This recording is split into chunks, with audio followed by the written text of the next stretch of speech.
എന്താണ് if else right.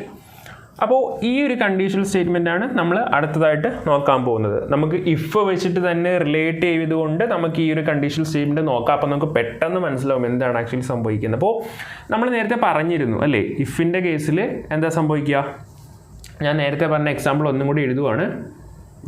If mark എന്ന് പറയുന്ന ഗ്രേറ്റർ ദാൻ 90 ആണെങ്കിൽ എന്താ സംഭവിക്കുക, പ്രിൻറ്റ് A+. ഇങ്ങനെയാണ് ഒരു കണ്ടീഷൻ എന്ന് വെക്കുക. അപ്പോൾ നമ്മളിപ്പോൾ ഇഫ് എൽസിൻ്റെ കാര്യമാണ് പറയുന്നത്. ഇഫിലാണെങ്കിൽ എന്താ സംഭവിക്കുക, മാർക്ക് എന്ന് പറയുന്നത് 90നെക്കാട്ടും ഗ്രേറ്റർ ആണെങ്കിൽ A+ എന്ന് പ്രിൻറ്റ് ചെയ്യും. ഓക്കെ, അല്ലെങ്കിൽ എന്ത് ചെയ്യും, ടെർമിനേറ്റ് ചെയ്യും. ഇങ്ങനെയായിരിക്കും ആ ഒരു സെറ്റ് ഓഫ് ഇൻസ്ട്രക്ഷൻ അല്ലെങ്കിൽ ഒരു വർക്ക് ഫ്ലോ എന്ന് പറയുന്ന. അപ്പോൾ നമുക്ക് ഇപ്പോൾ ഈ 90നെക്കാട്ടും അതായത് വലുതാണെങ്കിൽ എന്താ സംഭവിക്കുക, വലുതാണെങ്കിൽ പ്രിൻ്റ് A+ ആണ്. ചെറുതാണെങ്കിൽ ഞാനൊരു എക്സാമ്പിൾ, ഇതൊരു സാമ്പിൾ എന്ന് പറയുവാണ്. ചെറുതാണെങ്കിൽ എനിക്ക് ഫെയിൽ എന്നാണ് കാണിക്കേണ്ടതെന്ന് വെച്ചോ, അല്ലെങ്കിൽ ഒരു അൺഡിഫൈൻഡ് എന്നാണ് കാണിക്കേണ്ടതെന്ന് വെച്ചോ. അപ്പോൾ ഞാൻ എന്ത് ചെയ്യും, അതായത് ട്രൂ ആകുവാണെങ്കിൽ ഇത് എക്സിക്യൂട്ട് ചെയ്യണം, ഫോൾസ് ആകുവാണെങ്കിൽ ടെർമിനേറ്റ് ആണ് സാധാരണഗതിയിൽ ചെയ്യുന്നത് ഈ ഒരു ഇഫ് കേസിൽ. പക്ഷേ ഫോൾസ് ആണെങ്കിൽ എനിക്ക് വേറൊരു സെറ്റ് ഓഫ് ഇൻസ്ട്രക്ഷൻ എക്സിക്യൂട്ട് ചെയ്യേണ്ട കേസസിലാണ് എന്ത് ചെയ്യുക, ഇഫ് എൽസിൻ്റെ പ്രാധാന്യം എന്നത്. അതായത് ഈ ഒരു ഡയഗ്രാമാറ്റിക്കലി പറയുവാണെങ്കിൽ ഇവിടെ നമ്മൾ ഫോൾസിന് നമ്മൾ ഒരു സെറ്റ് ഓഫ് ഇൻസ്ട്രക്ഷനും എഴുതിയിട്ടില്ലല്ലോ, കാര്യം ഇത് ഇഫിൻ്റെയാണ്. അപ്പോൾ എന്താ, ടെർമിനേറ്റ് ആയി പോകും. പക്ഷേ നമ്മൾ ഇഫ് എൽസിൻ്റെ പാർട്ട് വരാൻ നേരത്ത് ഇവിടെ എന്താവും, ഫോൾസിനും ശ്രദ്ധിക്കണം, ഫോൾസിനും എന്തുണ്ടാവും, ഒരു സെറ്റ് ഓഫ് ഇൻസ്ട്രക്ഷൻ എക്സിക്യൂട്ട് ചെയ്യാനായിട്ട് ഉണ്ടാകും. ഓക്കെ, അതായത് ട്രൂവിന് ഒരു സെറ്റ് ഓഫ് ഇൻസ്ട്രക്ഷൻ ഉണ്ടായിരിക്കും, ഫോൾസിന് ഒരു സെറ്റ് ഓഫ് ഇൻസ്ട്രക്ഷൻ ഉണ്ടായിരിക്കും. അങ്ങനെയാണ് എന്ത് വർക്ക് ചെയ്യുക, ഇഫ് എൽസ് എന്ന് പറയുന്ന കണ്ടീഷണൽ സ്റ്റേറ്റ്മെൻറ്റ് വർക്ക് ചെയ്യുക. അപ്പോൾ ഇവിടെ എന്താ വരുന്നത്, ഇവിടെ നമ്മളൊരു എൽസ് പാർട്ട്, അതായത് എൽസ് എന്ന് പറഞ്ഞിട്ട് എന്നിട്ട് എന്ത് ചെയ്യുക, എൽസിൻ്റെ അകത്ത് ഒരു ബ്ലോക്ക് കാണും, ബ്ലോക്ക് ഓഫ് ഇൻസ്ട്രക്ഷൻ കാണും. റൈറ്റ്. അതായത് നമുക്കൊരു സാമ്പിൾ എഴുതി നോക്കാം. അതായത് നമുക്കൊരു നേരത്തെ പറഞ്ഞ ഒരു ഡിജിറ്റ് എടുത്തിട്ട് പോസിറ്റീവ് ആണെങ്കിൽ നമ്മൾ പോസിറ്റീവ് എന്ന് എഴുതി കാണിച്ച്, അപ്പോൾ നെഗറ്റീവ് ആണെങ്കിലോ, അപ്പോൾ അത് ഫോൾസ് ആണെങ്കിൽ നെഗറ്റീവ് ആയിരിക്കുമല്ലോ, അപ്പോൾ നെഗറ്റീവ് എന്ന് എഴുതി കാണിക്കണം. അത് നമുക്ക് ഇഫ് എൽസ് വെച്ചിട്ട് എഴുതാൻ പറ്റും. അതായത് ഒരു നമ്പർ ഞാനിപ്പോൾ ജസ്റ്റ് ഒരു വേരിയബിൾ എന്ന് കൊടുക്കുകയാണ്. ഇത് ഈ ഒരു വേരിയബിളിൻ്റെ അകത്ത് 5 ആണെന്ന് നിങ്ങൾ അസ്യൂം ചെയ്യുക, അല്ലെങ്കിൽ പോട്ടെ -5 എന്ന് അസ്യൂം ചെയ്യുക. റൈറ്റ്. അപ്പോൾ ഇതെന്ന് പറയുന്നത് ഗ്രേറ്റർ ദാൻ 0 ആണെങ്കിൽ എന്താ, അത് പോസിറ്റീവ് ആയിരിക്കുമല്ലോ. അപ്പോൾ എന്ത് ചെയ്യണം, പ്രിൻറ്റ് പോസിറ്റീവ്. ഓക്കെ, ഇവിടെ ആക്ച്വലി പ്രിൻ്റ് എഫ് എന്നുണ്ട് സീലാവുമ്പോൾ. ഓക്കെ, അപ്പോൾ ഇതിപ്പോൾ ഈ ഒരു കണ്ടീഷൻ ട്രൂ ആണെങ്കിൽ ഇത് എക്സിക്യൂട്ട് ചെയ്യും. റൈറ്റ്. അപ്പോൾ നമുക്ക് വേണ്ടത് എൽസ് പാർട്ട് എന്ന് പറയുമ്പോൾ എന്താണ്, ഫോൾസ് ആണെങ്കിൽ എന്ത് എക്സിക്യൂട്ട് ചെയ്യും.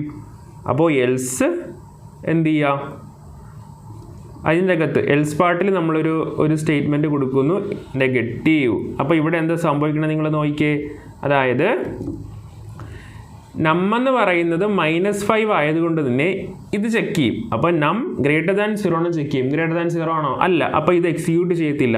ഇഫിൻ്റെ കേസിലാണെങ്കിൽ ഓൺ സ്പോട്ടിൽ ടെർമിനേറ്റ് ചെയ്ത് പോകും. പക്ഷേ ഇഫ് എൽസിൻ്റെ കേസിൽ എന്ത് ചെയ്യും, എൽസ് പാർട്ട്, അതായത് ഇത് ട്രൂ അല്ലെങ്കിൽ ഫോൾസ് ആകുമ്പോൾ ഈ ഒരു പാർട്ട് എക്സിക്യൂട്ട് ചെയ്യണം.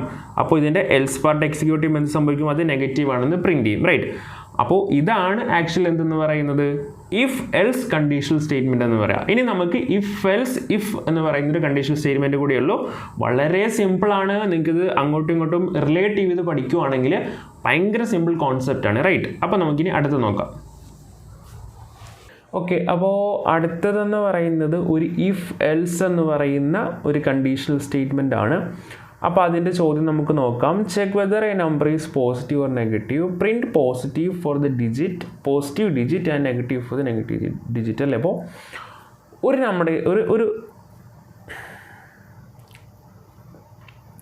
ഓക്കെ, അപ്പോൾ നമ്മൾ അടുത്തായിട്ട് നോക്കാൻ പോകുന്നത്, ഓക്കെ, അപ്പോൾ നമ്മൾ ആക്ച്വലി ഇഫ് എൽസ് സ്റ്റേറ്റ്മെൻറ്റിൻ്റെ എന്താണ് ഒരു പ്രാക്ടിക്കൽ സെഷൻ അല്ലെങ്കിൽ ഒരു ക്വസ്റ്റ്യൻ വർക്കൗട്ട് ചെയ്ത് നോക്കാൻ പോവാണ്. അപ്പോൾ നമുക്ക് ക്വസ്റ്റ്യൻ വായിക്കാം. Check whether A number is positive or negative, print positive for the positive digit and negative for the negative digit അല്ലേ. അപ്പോൾ ബേസിക്കലി ഇവിടെ എന്താണ് പറഞ്ഞേക്കുന്നതെന്ന് വെച്ചിട്ടുണ്ടെങ്കിൽ ഒരു നമ്പർ നമ്മുടെ കയ്യിലുണ്ട്. അപ്പോൾ ആ നമ്പർ പോസിറ്റീവ് ആണെങ്കിൽ പോസിറ്റീവ് എന്ന് പ്രിൻറ്റ് ചെയ്ത് കാണിക്കണം, നെഗറ്റീവ് ആണെങ്കിൽ നെഗറ്റീവ് എന്ന് പ്രിൻറ്റ് ചെയ്ത് കാണിക്കണം. ഓക്കെ, അപ്പോൾ ഇവിടെ നമുക്ക് ഇഫ് എൽസ് എന്ന് പറയുന്ന ഒരു കണ്ടീഷണൽ സ്റ്റേറ്റ്മെൻറ്റ് നമുക്ക് ഉപയോഗിക്കും. കാര്യം പോസിറ്റീവ് ആണോ എന്ന് ചെക്ക് ചെയ്താൽ മതി അല്ലേ. പോസിറ്റീവ് ആണെങ്കിൽ എന്താ അവിടെ സംഭവിക്കുന്നത്? പോസിറ്റീവ് എന്ന് പ്രിൻറ്റ് ചെയ്ത് കാണിക്കുക. അല്ല എങ്കിൽ അത് എൽസ് പാർട്ടിലാണ് സംഭവിക്കേണ്ടത്. അതായത് പോസിറ്റീവ് ആണെങ്കിൽ പോസിറ്റീവ് ആണെന്ന് പ്രിൻറ്റ് ചെയ്ത് കാണിക്കും. അപ്പോൾ അല്ല എങ്കിൽ എന്താ? എൽസ് പാർട്ട് വർക്ക് ചെയ്യുകയും എൽസ് പാർട്ടിൽ വരുന്നത് എന്തായിരിക്കും? നെഗറ്റീവ് എന്ന് എഴുതി കാണിച്ചാൽ മതി. റൈറ്റ്. അപ്പോൾ ഇത്രേ ഉള്ളൂ ഈ ഒരു പ്രോഗ്രാം എന്ന് പറഞ്ഞാൽ. നമുക്കൊന്ന് വർക്കൗട്ട് ചെയ്ത് നോക്കാം. അപ്പോൾ hash include stdio.h void main and ഞാൻ ആക്ച്വലി ഒരു വേരിയബിൾ ക്രിയേറ്റ് ചെയ്യാൻ പോവാണ്. അതിൻ്റെ അകത്തേക്ക് ഞാനൊരു 3 അല്ലെങ്കിൽ നമുക്കൊരു 5 എന്ന് പറഞ്ഞ നമ്പർ വെക്കാം.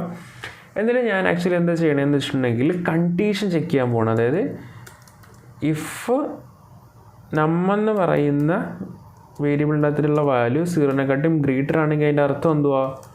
അത് ഒരു പോസിറ്റീവ് നമ്പറാണ്. അപ്പോൾ നമുക്ക് എന്ത് ചെയ്യണം? പോസിറ്റീവ് എന്ന് പ്രിൻറ്റ് ചെയ്ത് കാണിക്കണം അല്ലേ? പോസിറ്റീവ് എന്ന് പ്രിൻറ്റ് ചെയ്ത് കാണിക്കണം. റൈറ്റ്.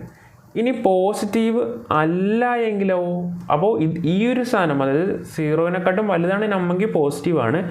അത് ആ ഒരു സ്റ്റേറ്റ്മെൻറ്റ് ഫോൾസ് ആവുകയാണെങ്കിലോ 0-നെക്കാട്ടും ചെറുതായിരിക്കും ആ ഒരു നമ്പർ. അപ്പോൾ എന്ത് ചെയ്യണം? നമുക്ക് എൽസ് പാർട്ട് എഴുതണം അല്ലേ? എൽസ് പാർട്ട് എന്താ സംഭവിക്കുന്നത്? ആ ഒരു കണ്ടീഷൻ ഫോൾസ് ആണെങ്കിൽ എൽസ് പാർട്ട് വർക്ക് ചെയ്യും.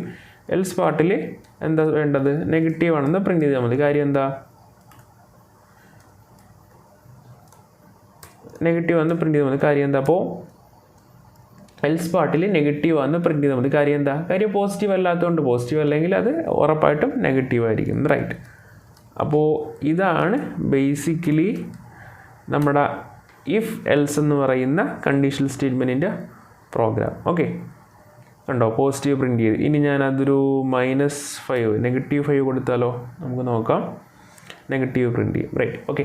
അപ്പോൾ ഇതാണ് ഇഫ് എൽസ് സ്റ്റേറ്റ്മെൻറ്റിൻ്റെ ഒരു പ്രാക്ടിക്കൽ എന്ന് പറയുന്നത്. അപ്പോൾ നിങ്ങൾക്ക് എല്ലാവർക്കും മനസ്സിലായെന്ന് വിശ്വസിക്കുന്നു. എന്തെങ്കിലും ഡൗട്ടുകൾ കാര്യങ്ങളുണ്ടെങ്കിൽ നമ്മുടെ ഗ്രൂപ്പിൽ വന്നേച്ചും ചോദിക്കുന്നതാണ്. ഓക്കെ.